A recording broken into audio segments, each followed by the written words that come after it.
Howdy hackers, and welcome to another episode of FairLight TV.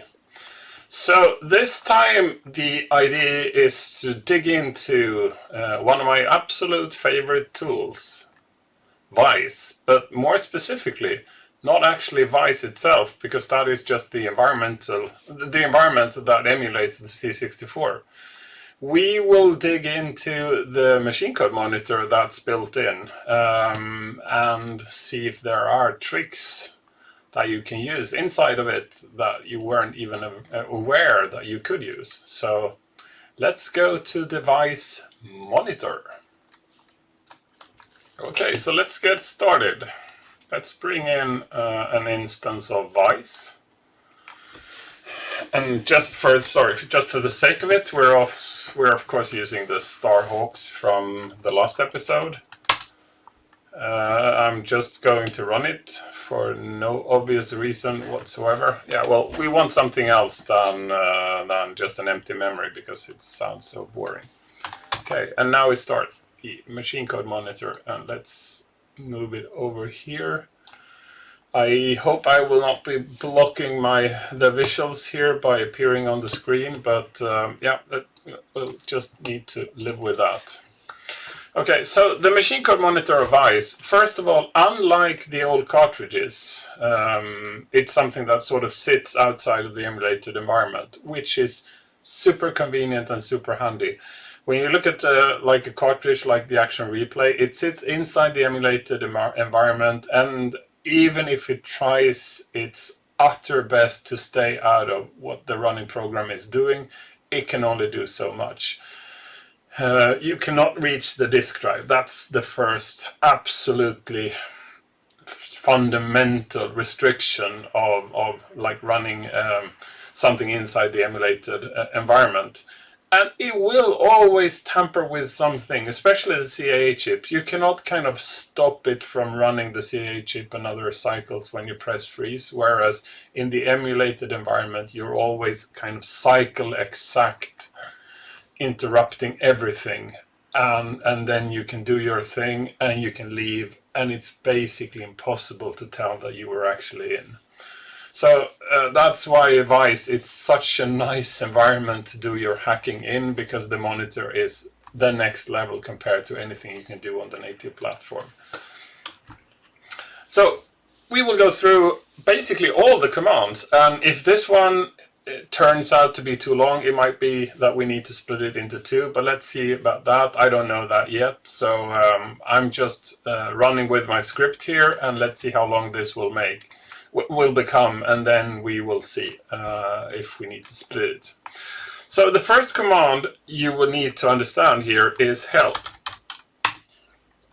That is a list of all the commands supported, and we will actually go through them, not in the order they are listed here, because I think this could be a bit confusing.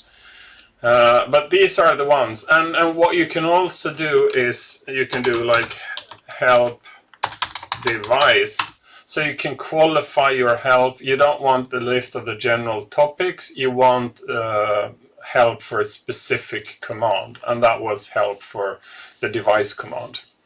Okay, so let's start with the first command that's actually a command, and that is bank. So the C64, as been described quite thoroughly in one of the previous episodes, can have several memory configuration. There is all RAM underneath, but then there are blocks of ROM that sits on top. Both the basic ROM and the kernel ROM sits on top, and then there is also the I/O area. And you can select which mode you want to use, and you don't need to kind of understand how to set up the O1, which is the address where you communicate which of the configuration you will be using. So you can do CPU here, which is what the CPU currently sees. So it adheres to the current O1 settings where you define the memory configuration. Then RAM means that you see all RAM. ROM means that all ROM is flipped in, and only the areas where there is only RAM you will see the RAM. I/O you will see the I/O, and cart you will see cart. basically, CPU, RAM, and ROM would be the three ones that you are very likely to use. And to be honest, RAM is almost always the one you're opting for. And this is really important because if you're saving out this, these 250 block big files, the ones that start from start of basic, so 08, 01, up until the end of the memory to FFFF, you want to ensure that you're doing this with RAM, because if you're doing it with like CPU and you have ROM switched in, then you will save the content of the ROM, and you don't want that. Saving, I find it very, very difficult to see a scenario where you would actually like to save out the content of the ROM. Perhaps it could happen. I'm not saying it can never happen, but if you want to save your ROMs, there are easier ways to do it than do it like this. Okay. CPU is also one. It supports... where is that? Oh, it will do CPU here. For some reason, it supports the Z80 as well. I guess this is predominantly for the C128 mode, because there is no reason for us to have support for Z80 in the C64. So I never use that one. But you can change to disassembly and all of that using that processor type, why ever you want that. I already typed device, dev for device, we can do help device. So if you do dev 8 : and you do disassembly of 0400, you are now seeing the content of the disk drive. So this is 0400 in the disk drive. And my God, the ability to disassemble the content of a disk drive, that is so handy. That is something we so much miss on the native platform. Especially when you're intercepting something that is actually running inside the disk drive. You can, of course, access the disk drive if the machine is reset and everything, but if there is something running in the disk drive, you're out of luck. Okay, so that's, we'll change back to dev C:. I think that's sort of a strange abbreviation. It's not really a device number, but they needed something, and I guess C:: works for the purpose.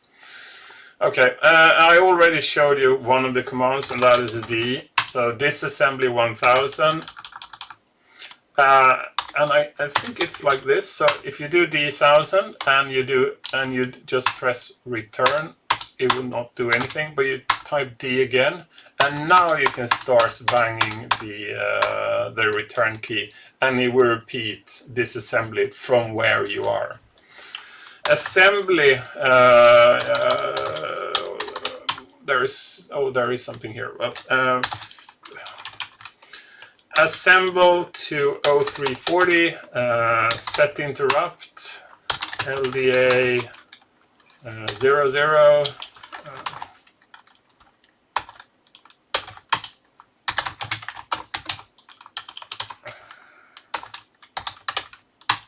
Yeah, okay, so that's how you assemble. You need to apply the A command and the instruction and the address and then the instruction, and following that it increments the address, so you don't need to tell that every time, of course. And you break out of that by just pressing return, and then you're done. So, and now we can see 0340. Yes, it was successful. I managed to assemble LDA 0 and store to DO20 into the memory. Okay, compare. That would compare with. So this compares compare 1000 to 1010 with 2000. That would compare the address 1000 to 1010 with the content of 2000. And my guess would be that they are all different. Oh yes, they were all different. Let's see if that wasn't. This is interesting. 1010 M20 2010. Oh yeah, so One of the things would be that 1000 to 1010, is that inclusive of 1010 or is it exclusive of that?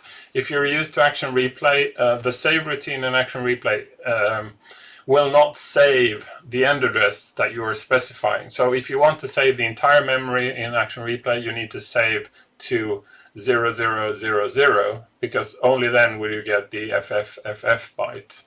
But here it just happened to be that the last address of the compare was the same between the two. So it is actually using also this end address. It's inclusive of the end address that you specified. So that was compare. Hunt 0800 to 1000 for this. Okay, yeah, we were really lucky. That was actually available somewhere.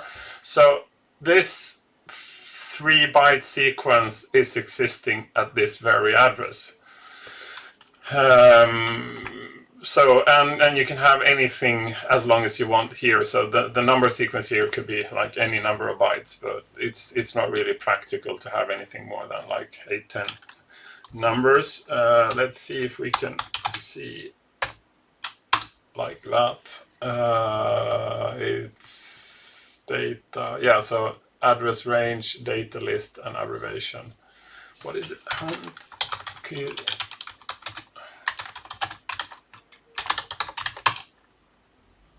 It doesn't return any error here. Okay, stuff you should prepare beforehand. Yeah, well.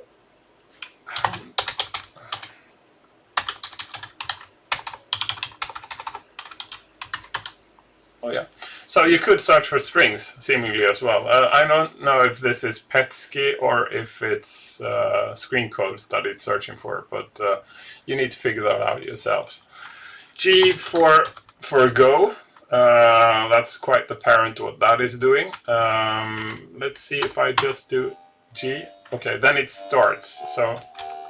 So G goes to the current program counter address, and the current program counter address when you are sort of intercepting the running of the machine is, of course, where the machine was when you stopped it. So it's basically freeze and exit from the freeze. This would do the same. The only thing is that it seemingly closed the window here. Okay, so one other thing would be registers. R is registered. So this is the program counter, AXY register, the stack pointer. And here it conveniently also shows you the address 0 and 1, because these are the memory configuration that I referenced before when talking about the bank. And this is the status register. I think this is actually the line and which cycle in the line that you are freezing. That's more for the demo guys to care about. I rarely need to look into that. Stopwatch is some sort of kind of absolute counter from when you launched the emulator, I think. So again, not something I use a lot. I already showed you M for memory. Help M. Yes, data type, address, opt range. Yeah. So that's it. The ambiguous meaning of B and D, these data types must be given in uppercase. Okay, there you go. Transfer 0340 to 0350 to 0360. So this would copy or transfer, because the C is for compare. So this sort of moves, copies 0340 to 0350, that's the range, and the destination is 0360. And it specifically says in the instruction for this is that you can actually do overlapping here.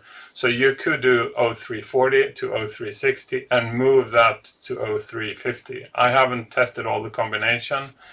When you do this in machine code monitors on the native 64, it sort of works in one direction, but it starts overwriting itself if you're unlucky. So if you have this range and you want to move it to this range, if you move this one to here, it could work, but if you move this one to here, it wouldn't work because there would be overwriting in the middle here. Yeah, so this, now we can do 0360, and the stuff we assembled before is now also on 0360, so the transfer actually worked. M we already did, and there are some versions of the M command basically.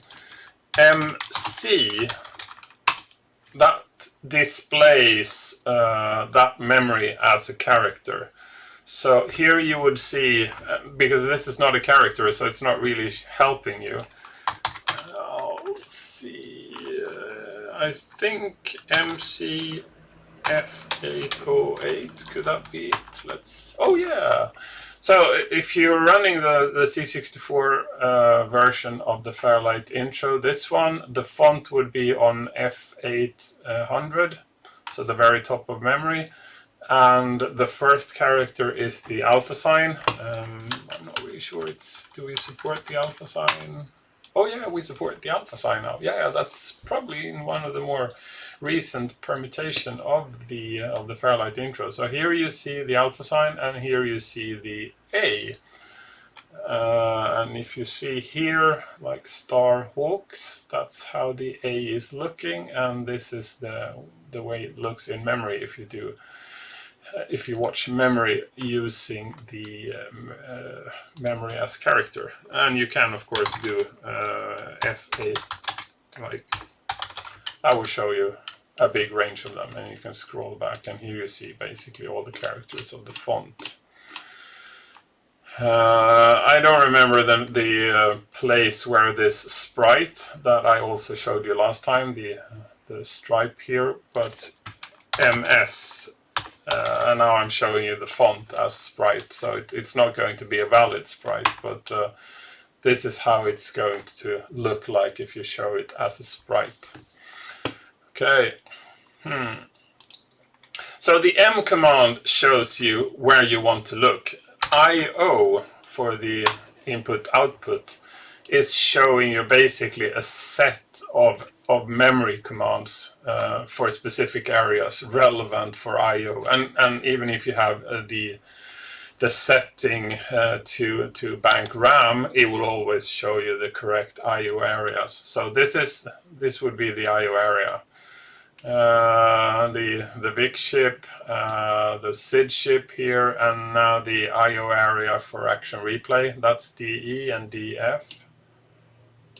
And then you have the two timer ships here. These would be the two small areas that are associated with the CIAs. Okay. Poking into memory, you can of course assemble, but if you want to poke data, if you just do a greater sign, 340,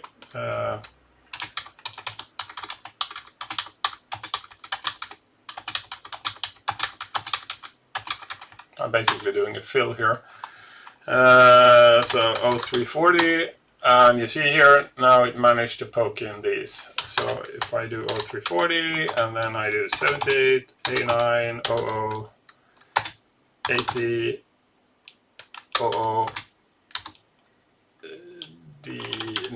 20D, let's see if I managed to do that right, 0340.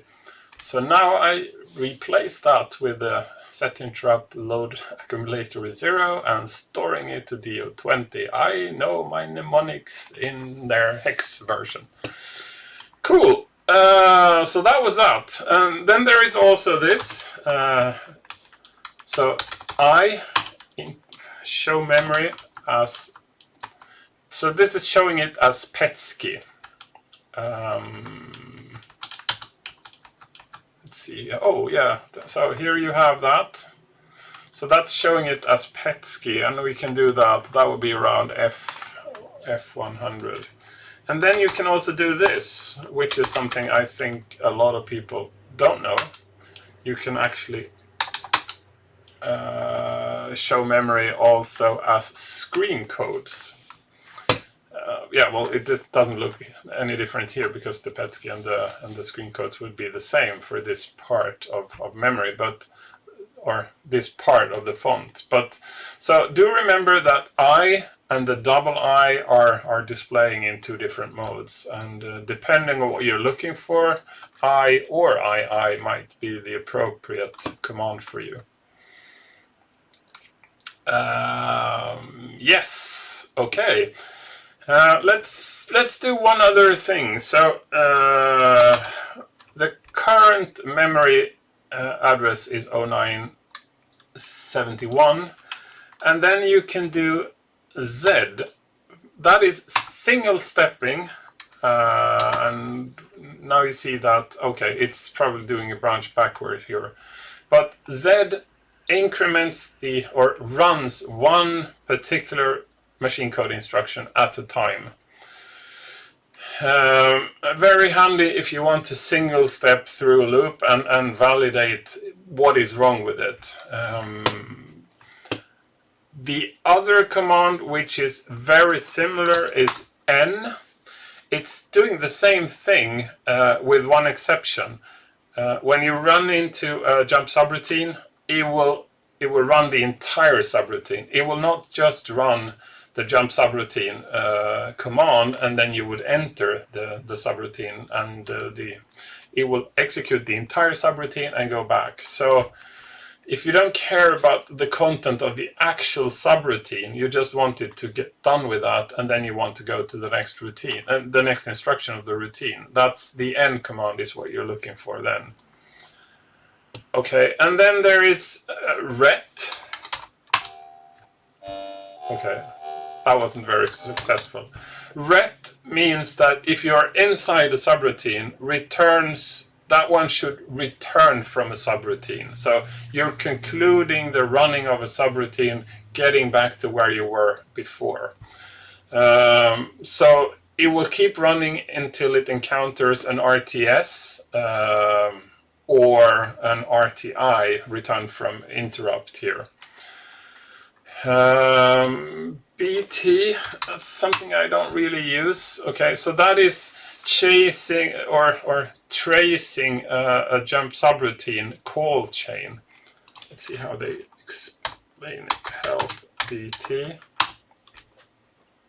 So it prints the jump subroutine call chain with the most recent call first. Yeah, so this is also not a command I use a lot, or I don't use it at all, to be fairly honest. I'm sure this is handy if you have the relevant application for it. So if you use it and are keen to share to the world why you use it, please leave a comment down below, and I would be happy to learn how you use it. And now one of the really magic commands inside the Vice monitor, it's computer history.